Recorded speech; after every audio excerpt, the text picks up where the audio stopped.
that, I cannot advise you come or not come. This is your decision. But then again, just, everyone, I don't know anyone who would be very welcoming when there is a war, because what should you ask the teachers who tell you, oh, come here, because we need your money, we need you to pay. To be reckless. I was just really surprised at what Alam told me. This is completely, you are thinking that the air siren, and then this is dangerous. But I'm speaking from a personal point of view. I think nothing is more important than your health and this is the first thing.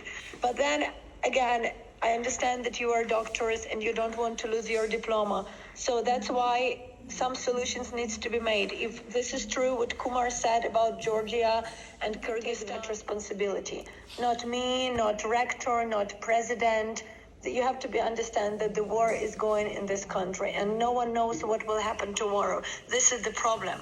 It can be safe today, it can be completely unsafe tomorrow. And that's the thing, So this is not about saying, it's about the responsibility and about thinking about the consequences.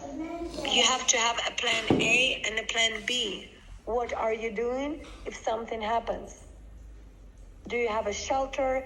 Do you have enough food to stay in a shelter maybe for long? Do you have enough money?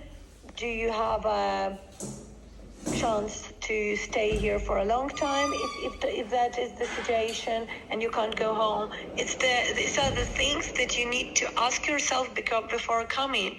And first of all, you have to have a app on your phone. But if something works out, maybe this is the option, at least for this 2 months. Hello, I don't know.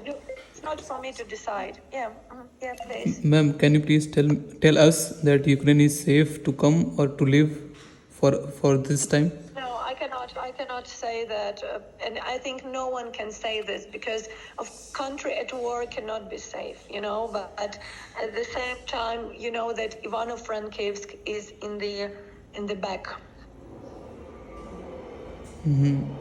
Are you saying something, Shukla? You can't go home. These are the things that you need to ask yourself before coming, and first of all, you have to have a app on your phone to know when the air alarm is, and not come and think that, oh, air alarm is only 5 minutes and 2 minutes and we are going to class. This is complete irresponsibility, complete irresponsibility. And also, if you have an option, as Kumar said,